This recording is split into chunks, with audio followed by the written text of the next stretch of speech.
कैसे हो आप सब? आशा करता हूँ आप सब सही होंगे। तो आज हम बात करेंगे अपने ज्योग्राफी के chapter number 1 resources and development. तो रिसोर्सेज और डेवलपमेंट की अगर हम बात करें तो इस चैप्टर में हमें पढ़ने क्या है।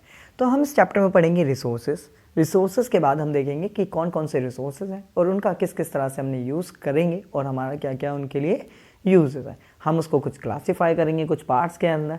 तो जैसे कि आपने पार्ट 1 पॉलिटिकल साइंस का देखा था, इसी तरह से हम इसके अंदर भी कुछ पैटर्न यूज़ करेंगे जैसे कि हमने पहले करा था कि मतलब हम यहाँ पे कुछ की पॉइंट्स के लिए एक पेपर ले लेंगे, उस पेपर पर साथ के साथ पढ़ते पढ़ते हम इसमें क्या करेंगे, अपने की पॉइंट्स भी नोट करते जाएंगे। क्योंकि एग्ज़ाम टाइम में हमारे पास रिविज़न के लिए इतना टाइम नहीं बचा, लेकिन जितना टाइम हम यूटिलाइज़ कर पाएंगे उतना टाइम हम यूटिलाइज़ करेंगे। तो चलिए स्टार्ट करते हैं अपना चैप्टर जिसमें हम बात करेंगे रिसोर्सेज एंड डेवलपमेंट। तो सबसे पहले हमें देखने मिलेगा resources and development. Resources and development actual में है क्या, कि अगर हम इसको कंसीडर करते हैं कि जो भी हमारा एनवायरनमेंट में अवेलेबल है, हमारा एनवायरनमेंट में जो भी चीज़ अवेलेबल है और वो हमारी नीड को क्या करे, सेटिस्फाई करे, हमारी नीड को, वो हमारे लिए टेक्नोलॉजिकली एक्सेसिबल हो, इकोनॉमिकली हमारे फिजिबल, मतलब बेसिकली वो हमारे लिए अवेलेबल हो, संभव हो, ठीक है। लेकिन कल्चर भी उसे क्या करे, एक्सेप्ट करे। जहाँ पर ये टेक्नोलॉजिकल, इकोनॉमिकली और ये कल्चरली प्रॉपर्टीज फुलफिल होगी उसी को हम टर्म के देते हैं कौन सा, रिसोर्सेज। लेकिन रिसोर्सेज तो है, लेकिन रिसोर्सेज बेसिकली यही नहीं है।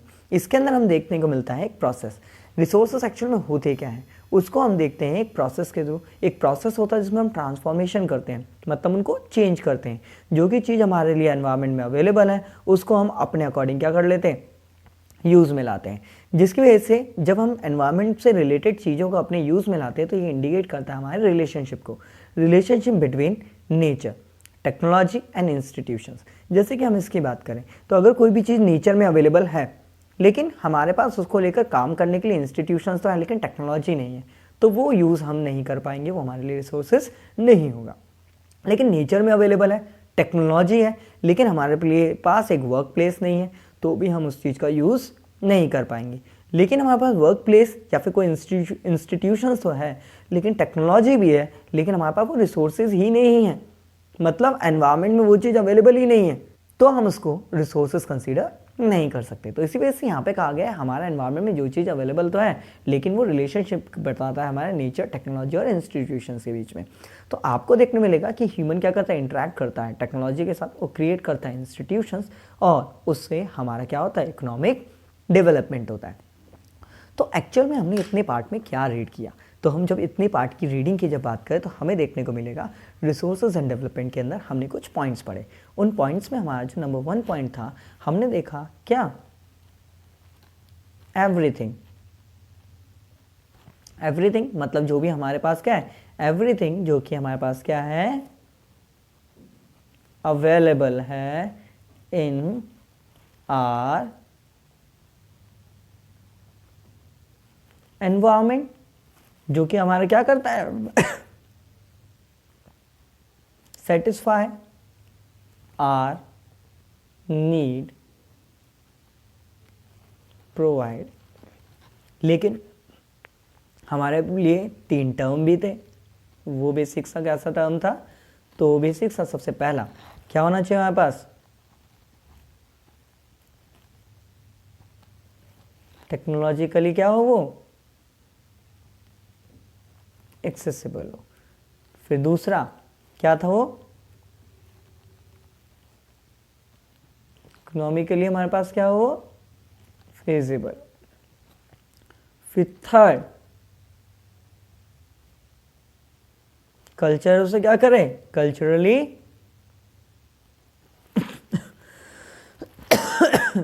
एक्सेप्टेबल हो। तो अगर ये तीनों चीजें अगर होंगी तो उसी को हम क्या करेंगे, टर्म, क्या नाम दे देंगे हम उसको, रिसोर्सेज। तो क्या टर्म देंगे हम उसको, रिसोर्सेज। तो आपको ये चीज ध्यान रखनी है। लेकिन रिसोर्सेज तो हमने क्या दिया, लेकिन ये सभी के सभी अगर हम देखें तो हमें देखने को मिलता है कि ये क्या है, इंटरडिपेंड रिलेशनशिप हमें इंडिकेट करता है। जैसे इंटरडिपेंडेंट रिलेशनशिप हमने ये पढ़ा था, इंटरडिपेंडेंट रिलेशनशिप किस किस के बीच में करता है ये हमारा, नेचर। किसकी बात करते हैं हम? नेचर। नेचर के बाद हमारा टेक्नोलॉजी। टेक्नोलॉजी के बाद हमारा क्या आता है? इंस्टीट्यूशन। तो हमारा नेचर, टेक्नोलॉजी और इंस्टीट्यूशन, इसी वजह से हमारा ये क्या बनाता है? एक ट्राइंगल बनाता है। क्या बनाता है हमारा? एक ट्राइंगल। क्यों? क्योंकि ये सब क्या एक दूसरे पर इंटरडिपेंडेंट है। लेकिन हमने देखा था कि एक्चुअल में है क्या, तो हमें पता चलता है कि ये क्या है? Process of transformation of things. तो ये क्या हमारा जो भी थिंग्स है उसका एक ट्रांसफॉर्मेशन है जो कि इंटरडिपेंडेंट है, हमें बताता है कि कौन किस पर कैसे डिपेंड करता है। तो चलिए फिर हम आगे पढ़ते हैं। डू यू नो, अरे डू यू नो तो है ही नहीं यहाँ पर। Do you think that resources are the free gift of the nature as is assume by many. तो अगर हम बात करें तो हमारे आज के टाइम पर ये जो रिसोर्सेज हैं ये नेचर का एक गिफ्ट है हमारे लिए, जैसे कि बहुत लोगों को लगता है। They are not. अगर ऐसा कहें तो ऐसा नहीं है। रिसोर्सेज अगर देखें तो ह्यूमन एक्टिविटीज़ के अकॉर्डिंग हम देखें तो ह्यूमन बींग्स है जो कि अपने लिए क्या करता है? एक ह्यूमन रिसोर्सेज, अगर खुद भी क्या है ह्यूमन, एक कंपोनेंट माना जाता है रिसोर्सेज का, क्योंकि वो भी क्या है? ज़रूरी है। जिसकी वजह से आज अगर हम देखें तो ट्रांसफॉर्म करते हैं material available in our environment, कि जो भी हमारे एनवायरनमेंट में अवेलेबिलिटी है उसको हम क्या करते हैं? ट्रांसफॉर्म कर रहे हैं। कैसे? रिसोर्सेज। क्योंकि जिस चीज़ को जो एनवायरनमेंट में अवेलेबल है उसको हमने अपने लिए यूज़ कर लिया तो वो हमारे लिए रिसोर्सेज हो गया, और जिनको नहीं किया अभी तक वो हमारे लिए रिसोर्सेज नहीं है। इसी वजह से इसको क्लासीफाई किया गया है कुछ पार्ट्स के अंदर, जिसमें हम बात करेंगे on the basis of origin. Origin के पे आपको बायोटिक, अबायोटिक। दूसरा आएगा एग्जॉस्टिबिलिटी, जिन जो क्या हो जाएंगे? हमारे पास लिमिटेड है, खत्म हो जाएंगे, लेकिन अगर हमने उसका अच्छे से यूज़ नहीं करा तो उसमें भी कुछ हमारे रिन्यूएबल है और कुछ नॉन रिन्यूएबल है। इसके अलावा देखेंगे ऑनरशिप। ऑनरशिप के भी आपका कोई इंडिविजुअल है, कोई कम्युनिटी है, नेशनल है और इंटरनेशनल है। इसके अलावा basis of status, status of development, कि डेवलपमेंट के यहाँ पर भी हमने उसको कैटेगराइज कर रखा है, जिसमें हम बात करते हैं potential, develop, stock and reserve. तो हम इसमें बात करेंगे कि अलग अलग रिसोर्सेज की, तो जिसमें हमने इसको कैटेगराइज करा है मेनली 4 पार्ट में। लेकिन रिसोर्सेज को हम कितने पार्ट में डिवाइड करते हैं? रिसोर्सेज को हम डिवाइड करते हैं बेसिकली 2 पार्ट्स में। नंबर 1 नेचुरली, जो कि विदाउट एनी ह्यूमन इंटरफेयर के क्या करते हैं? ग्रो किए जाते हैं या फिर प्रोड्यूस होते हैं। लेकिन ह्यूमन रिसोर्सेज जिसको ह्यूमन प्रोड्यूस कर रहा है या फिर ह्यूमन उसको बना रहा है, जिसमें ह्यूमन की अगर बात करते हैं उसमें बेसिकली 2 पार्ट में डिवाइड किया गया। पहला स्ट्रक्चर और इंस्टीट्यूशन, और दूसरा क्वांटिटी और क्वालिटी, कि अगर क्वांटिटी की बात करें और क्वालिटी की बात करें तो ये भी कौन डिसाइड कर रहा है? ह्यूमन। लेकिन नेचुरल की बात करें तो नेचुरल रिसोर्सेज इसको 2 पार्ट में डिवाइड किया गया है। सबसे पहला रिन्यूएबल रिसोर्सेज और नॉन रिन्यूएबल। नॉन रिन्यूएबल जिसको हमारे पास लिमिटेड है, हम उसको रिन्यू नहीं कर पा रहे हैं, जैसे कि इसके अंदर भी 2 हैं, एक है रिसाइकेबल और एक है नॉन रिसाइकेबल। अगर हम जो नॉन रिसाइकेबल की अगर बात करें तो जिसमें फॉसिल फ्यूल्स, पेट्रोल एक बार जलाया चिक चिक बूम खत्म, दोबारा आप उसको देखने को भी नहीं मिलेगा अगर एक बार उसको यूज़ कर लिया तो। जैसे आप अगर देखें तो एक वुड को आपने क्या करा? जलाया। जलाने के बाद आपने उसका क्या देखोगे? उसकी ऐश या फिर उसका एक कोल देखने को मिलेगा, लेकिन आपको वुड दोबारा नहीं मिलेगी। आपको ये लगे कि नहीं ऐश जो हमारे पास कोल है उससे वुड बना लें, ये पॉसिबल नहीं है। दूसरा हमारा कौन सा होता है? रिसाइकेबल, मतलब इसको रिसाइकल कर सकते हैं। जैसे मेटल, आयरन लिया, आयरन नहीं, चलो गोल्ड लेते हैं। गोल्ड की अगर हम बात करें तो आपने देखा होगा आपके घर में कई सारी ज्वेलरीज होती हैं जो ओल्ड फैशन हो जाता है। आपके पेरेंट्स उसको गोल्ड स्मिथ के पास लेके जाते हैं, कुछ एक्स्ट्रा पे करते हैं और वो उसी सेम गोल्ड को मॉडिफाई कर देता है कोई न्यू डिज़ाइन के अंदर।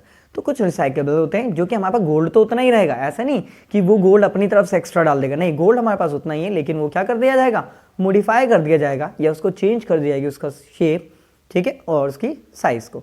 लेकिन ये तो थे हमारे नॉन रिन्यूएबल। रिन्यूएबल में कौन आते हैं? हमारे रिन्यूएबल में आते हैं जो कि रिन्यू कर सकते हैं, जिसको कॉन्टीन्यूस, जैसे कि अगर हम बात करें विंड और वाटर, ये क्या रहते हैं? कॉन्टीन्यूसली फ्लो होते रहते हैं। जैसे वाटर साइकिल आपने देखा होगा, वाटर सनलाइट की हेल्प से इवेपोरेट हुआ, ऊपर जाके कंडेंस हुआ, फिर आगे जाकर उसी ने क्या कर दिया? ठीक है, प्रेसिपिटेट कर दिया, और वही चीज़ आकर बाद में वाटर में, ओशन में चली गई। तो ये क्या था? एक वाटर साइकिल कॉन्टीन्यूसली या फिर ये फ्लो होते रहते हैं। लेकिन दूसरा हमारा कौन सा होता है रिन्यूएबल में? बायोलॉजिकल। बायोलॉजिकल अगर देखें तो इसको फॉरेस्ट और वाइल्ड लाइफ, वही फौना और फ्लोरा की बात करें तो बायोलॉजिकल में अगर देखें तो एक फॉरेस्ट आता है और एक आती है हमारी वाइल्ड लाइफ। तो चलिए इसको देखते हैं कि अभी तक हमने क्या करा। तो हमने यहाँ पर बात करा कुछ क्लासिफिकेशन। डू यू थिंक, तो डू यू थिंक का हम आंसर तो लिख लें, पहले की पॉइंट्स बनना भूल जाएंगे हम। तो डू यू थिंक की अगर हम बात करें तो डू यू थिंक का अगर देखा जाए तो हमें देखने को मिलता है कि ये रिसोर्सेज तो हमारे पास हैं। तो ये ध्यान रखना है, ये क्वेश्चन एज इट इज़ आपसे पूछ लिया जाता है, तो मोस्ट इंपॉर्टेंट क्वेश्चन भी बनता है हमारा। तो इसको आपको ध्यान रखना है कि जिसको हम लिख लेते हैं क्या, डू यू थिंक, और आगे कंप्लीट क्वेश्चन तो नहीं लिख रहे हैं इसमें। अगर हम सबसे पहले देखें तो जो हमारे क्या है, रिसोर्सेस। रिसोर्सेस क्या है, ये are function of human activities. कि अगर हम बात करें जो रिसोर्सेज देखने को मिलते हैं ये फंक्शन है किसके, ह्यूमन एक्टिविटीज के। दूसरा अगर हम बात करें ह्यूमन बीइंग, किसकी बात करें, ह्यूमन बीइंग्स। ह्यूमन बीइंग्स अगर देखें तो क्या है, themselves। क्या है ये, एसेंशियल कंपोनेंट्स ऑफ रिसोर्सेस। किसकी बात करते हैं हम, ये क्या है, एक एसेंशियल कंपोनेंट्स है, किसके हैं हमारे, ये हमारे हैं रिसोर्सेस की बात करते हैं। लेकिन वहीं पर फिर हमें एक और चीज पढ़ने को मिलती है, ये क्या है हमारा, ये क्या करते हैं, ट्रांसफॉर्म करते हैं किस चीज को, into resources and use them. जैसे कि हमने पढ़ाई था ये क्या था, दे ट्रांसफॉर्म मटेरियल, जो कि हमारे एनवायरनमेंट में अवेलेबल होते हैं उनको फिर बाद में यूज़ भी करते हैं। फिर हमने क्लासिफिकेशन पढ़ लिया था, ये तो अभी लिखने की जरूरत नहीं, लेकिन हाँ इन चीज़ को भी नोट डाउन करेंगे। तो चलिए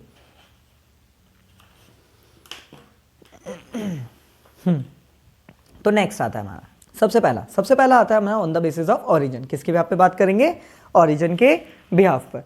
ओरिजिन के बिहाफ पर अगर हम देखें तो पहला इसमें आता है बायोटिक और दूसरा आएगा अबायोटिक। बायोटिक रिसोर्सेज कौन से होते हैं, जो कि बायोस्फीयर में है, ठीक है, जो ऑब्टेन कहाँ से करे जाते हैं, बायोस्फीयर, और इनके पास क्या होती है, लाइफ सच एज ह्यूमन, जैसे कि हमारे पास लाइफ है, इसी तरह से इनको क्या कहते हैं, बायोटिक रिसोर्सेज। अब बायोटिक रिसोर्सेज कौन से होते हैं, ये क्या होते हैं, कंपोज होते हैं of the non living things. जो भी नॉन लिविंग थिंग्स है जो कंपोज हो जाती हैं, जिसको हम ऐसा बाद में रिसोर्सेज के लिए यूज कर लेते हैं, तो वो हमारे कौन से रिसोर्सेज होते हैं, अबायोटिक। बायोटिक मतलब ऑब्टेन फ्रॉम द बायोस्फीयर, जहाँ पे लाइफ है वहीं पे। अबायोटिक मतलब ये क्या होता है, कंपोज होते हैं नॉन लिविंग थिंग्स की तरह। लेकिन दूसरा अगर देखा जाए तो ये कौन से होते हैं, ठीक है, on the basis of exhaustibility. तो अगर हम इस एग्जॉस्टिबिलिटी की अगर बात करें तो इसमें भी आता है रिन्यूएबल और नॉन रिन्यूएबल। रिन्यूएबल आप जानते हो, रिन्यूएबल रिसोर्सेज क्या होते हैं, ये रिप्रोड्यूस या फिर रिन्यू किए जाते हैं फिजिकल, केमिकल और मैकेनिकल प्रोसेस से, जिसको हम रिन्यूएबल और रिप्लेशनेबल रिसोर्सेज भी कहा जाता है। इसके कुछ एग्जांपल्स हैं। फिर आता है non renewable resources. Non renewable resources ये कहाँ से मिलते हैं, ये क्या होता है, वेरी लॉन्ग जियोलॉजिकल टाइम, इसमें क्या लगता है, टाइम ज़्यादा लगता है, जैसे कि हमारे मिनरल्स, फॉसिल फ्यूल्स, ये कुछ एग्जांपल्स देखने को मिलते हैं। ठीक है, तो हमने यहाँ पे बात करी टाइप ऑफ रिसोर्सेज की। जब हम टाइप ऑफ रिसोर्सेज की बात करेंगे तो टाइप ऑफ रिसोर्सेज में हम देखेंगे कि हमारे क्या क्या की पॉइंट्स हैं। तो उन की पॉइंट्स को जब नोट करेंगे तो हमें पता चलेगा कि टाइप ऑफ रिसोर्सेज जिसको हम बात करेंगे,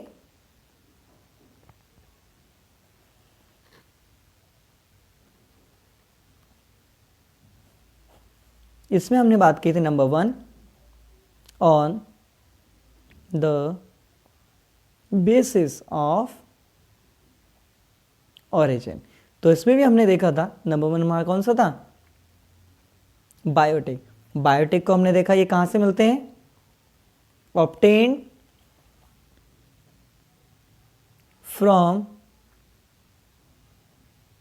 बायोस्फीयर एंड हैव लाइफ। इनके पास क्या होती है, लाइफ होती है। तो उसके बाद आप एग्जांपल अपने आप नोट ही कर लोगे। फिर दूसरा हमारा कौन सा आता है, बस लगा देना, अबायोटिक। ये क्या होते हैं, compose of non living things. ठीक है, तो ये हमारा एग्जांपल हो जाएगा। फिर हमने दूसरा पढ़ा किसके भी आप पर, on the basis of exhaustibility. ठीक है, इसके अंदर हमने बात करी सबसे पहले रिन्यूएबल। रिन्यूएबल में हमारा कौन सा पढ़ा था हमने? रिन्यूएबल की जब हमने बात करी तो रिन्यूएबल में हमने देखा ये जो रिसोर्सेज होते हैं, ये रिसोर्सेज जो हमें रिन्यूड कर पाते हैं और रिप्रोड्यूस कर पाते हैं बाय फिजिकल, केमिकल और मैकेनिकल प्रोसेस के थ्रू। लेकिन वहीं पर अगर हम देखें तो उसका जस्ट कौन सा होगा? नॉन रिन्यूएबल रिसोर्सेज कौन से होते हैं? ये क्या होता है? इनको बनने में, फॉर्मेशन में क्या लगता है? Very long geological time, like millions of years.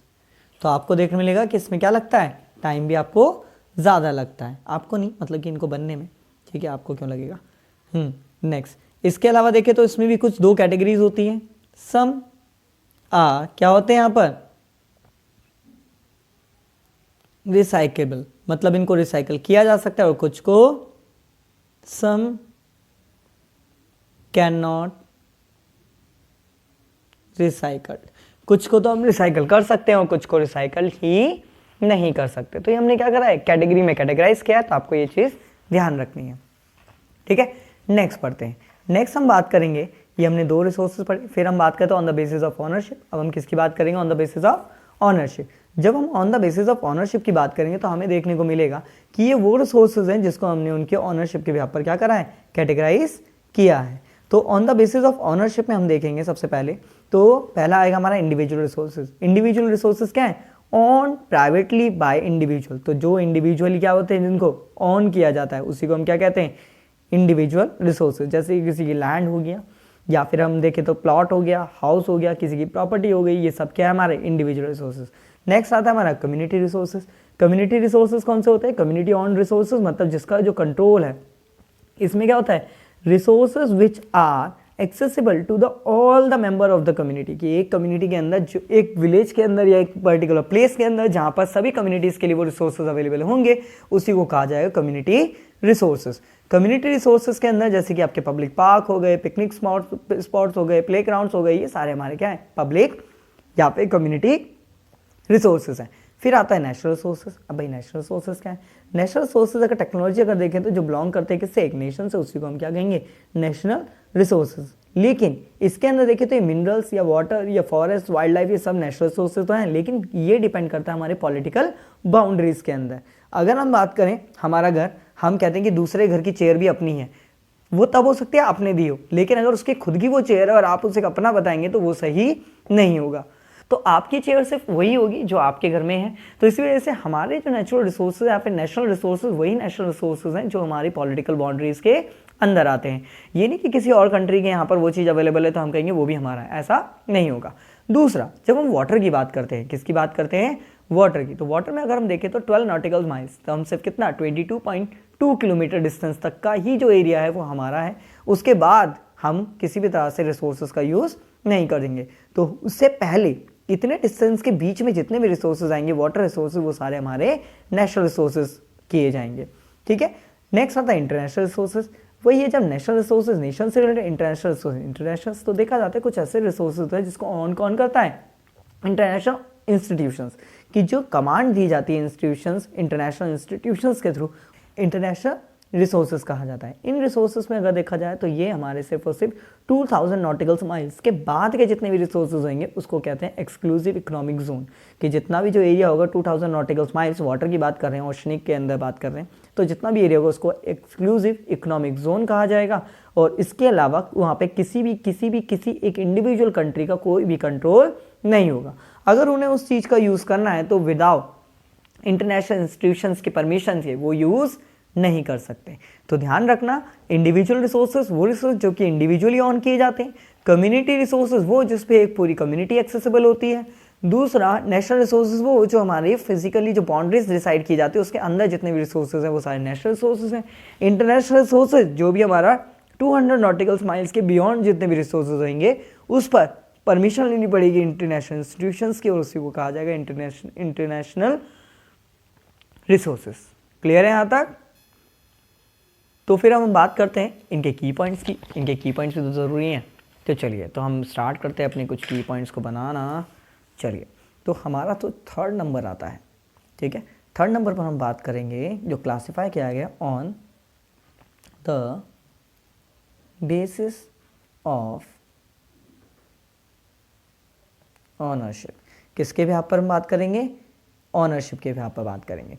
तो ऑनरशिप के व्याप पर नंबर 1 हम जो देखें इसके अंदर वो कौन से आते हैं हमारे? इंडिविजुअल। इंडिविजुअल रिसोर्सेज कौन से होते हैं? ये क्या किया जाते हैं? Own by privately. तो ये क्या करे जाते हैं? जो कि हमारे ओन करे जाते हैं किसके थ्रू? प्राइवेटली बाय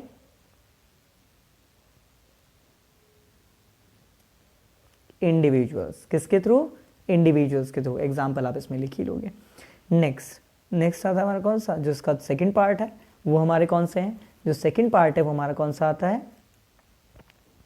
कम्युनिटी, या फिर अगर हम देखें कम्युनिटी ऑन रिसोर्सेज। तो जो कम्युनिटी रिसोर्सेज है वो क्या है हमारा? एक्सेसिबल होता है to all the members of the community. जो भी हमारे जो सभी मेंबर्स होंगे कम्युनिटी के उसके थ्रू ये क्या होगा हमारा? एक्सेसिबल होगा। यहाँ पे सभी मेंबर्स जा सकते हैं। एग्जाम्पल आप लिख ही लोगे पब्लिक पार्क। फिर हमारा आता है कौन सा? थर्ड की अगर हम बात करें तो ये हमारे कौन से होते हैं? नेशनल। नेशनल क्या होता है इसमें? All the resources belong to the nation. जितना भी रिसोर्सेज जो भी वन नेशन से बिलोंग करेंगे वही हमारे कौन से होंगे? National resources. और उसी के अलावा अगर हम बात करें तो जो हमारा सेकंड पॉइंट इसमें आता है only within political boundaries and oceanic area up to 12 nautical miles, जिसको हम कितना कहते हैं? 22.2 किलोमीटर एरिया कहा जाता है। तो इतने तक जो भी हमारे रिसोर्सेज होंगे वो हमारे सब कौन से आएंगे? National resources. लेकिन हमारा जो 4th आता है वो कौन सा हमारा? International resources. ये कौन से होते हैं? ये ओन्ड बाय सम इंटरनेशनल, जो हमारी क्या होती हैं? इंस्टीट्यूशंस। जो इंस्टीट्यूशंस होती हैं हमारी, और ये क्या करते हैं यहां पर? बियॉन्ड 200 नॉटिकल माइल्स, जिसको हमने नाम क्या दिया गया है? एक्सक्लूसिव इकोनॉमिक जोन कहा जाता है। क्या कहा जाता है? एक्सक्लूसिव इकोनॉमिक जोन, EEC कहा गया है। तो ये आपको ध्यान रखना है। फिर नेक्स्ट आता है हमारे कौन से? On the basis of status of development. On the basis of the status development, ठीक है। स्टेटस ऑफ डेवलपमेंट, डेवलपमेंट के व्याप को क्लासिफाई कर रखा है। सबसे पहला पोटेंशियल रिसोर्स। पोटेंशियल आप जानते हो कि जो चीज़ हमारे पास पूरी मात्रा में होती है या फिर हमारे पास अवेलेबल होती है, फुल्ली अवेलेबल है, तो उसी को हम क्या कहते हैं? पोटेंशियल। तो ये रिसोर्सेज क्या है? फाउंड इन अ रीजन, एक पर्टिकुलर एरिया में तो मिलेंगे but have not be utilize, लेकिन हम उन सभी को पूरी तरह से यूज नहीं कर पा रहे हैं। जैसे कि राजस्थान और गुजरात का इसमें एग्जांपल दिया गया है। वहाँ पे विंड और सोलर एनर्जी बहुत ज़्यादा है, ठीक है, लेकिन हम उसका भी प्रॉपरली यूज़ नहीं कर पा रहे हैं। फिर नेक्स्ट आता है डेवलप्ड रिसोर्सेज। डेवलप्ड रिसोर्सेज कौन से होते हैं? ये क्या करते हैं? इनका सबसे पहले सर्वे करते हैं। सर्वे करने के बाद उनकी क्वालिटी और क्वांटिटी डिसाइड की जाती है और फिर उसका यूटिलाइज किया जाता है। तो इन्हीं रिसोर्सेज को क्या किया गया है? डेवलप्ड रिसोर्सेज कहा गया। लेकिन ये पूरी तरह से डिपेंड होते हैं किस पर? टेक्नोलॉजी पर। किस पर डिपेंड होते हैं? टेक्नोलॉजी पर। और वहाँ पे उसकी अवेलेबिलिटी अगर हम बात करें तो वहाँ पे वो संभव है या नहीं। तो यहाँ पे टेक्नोलॉजी और यहाँ पे संभवता पर पूरी तरह से डिपेंड रहते हैं। फिर नेक्स्ट आता है स्टॉक। स्टॉक हमारे एनवायरनमेंट में जो भी अवेलेबल है वो सेटिस्फाई करता है हमारी नीड को, लेकिन ह्यूमन बींग्स अगर देखा जाए तो do not have the appropriate technology to access this. लेकिन हमारे पास एनवायरनमेंट में जो चीज़ है हम उससे अपनी नीड को सेटिस्फाई करते हैं, वो हमारे लिए एज अ रिसोर्सेज काम कर रहा है, लेकिन हम अगर बात करें तो अभी भी हमारे पास उसको यूज़ करने के लिए अप्रोप्रिएट टेक्नोलॉजी नहीं है। जैसे कि हाइड्रोजन और ऑक्सीजन हमारे पास है, लेकिन हम अभी भी उसको कन्वर्ट नहीं कर सकते किसी दूसरी चीज़ के अंदर। लेकिन नेक्स्ट आता है हमारा रिजर्व की अगर बात करें तो ये क्या है, स्टॉक देखने को मिलता है जिसमें हम इसको क्या करते हैं, यूज़ तो करते हैं, लेकिन हम इसको फ्यूचर के लिए, किसके लिए, मीटिंग फ्यूचर रिक्वायरमेंट, तो हमारे फ्यूचर में जब इसकी जरूरत पड़ेगी हम उसके लिए क्या करें, बचा के रख रहे हैं। तो आप ये ध्यान रखना कि ये रिजर्व फ्यूचर के लिए है, स्टॉक हमारी पूरी तरह से अभी टेक्नोलॉजी हमारे पास अवेलेबल नहीं है। डेवलप्ड रिसोर्सेज इसमें हम यूटिलाइजेशन तो करते हैं, सबसे पहले उसकी क्वालिटी और क्वांटिटी डिसाइड करते हैं, उसके अलावा पोटेंशियल हमारे एनवायरनमेंट में अवेलेबल है, लेकिन हम इसको प्रॉपरली यूज नहीं कर पा रहे हैं। तो आज के लिए हम इस वीडियो में इतना रखते हैं, बाकी मिलते हैं इसके नेक्स्ट पार्ट में। जब तक के लिए आप इन की पॉइंट्स का यूज़ करें, इनका यूटिलाइज करें, इनका रिवीजन करें, और फिर हम मिलते हैं नेक्स्ट पार्ट में। जब तक के लिए धन्यवाद।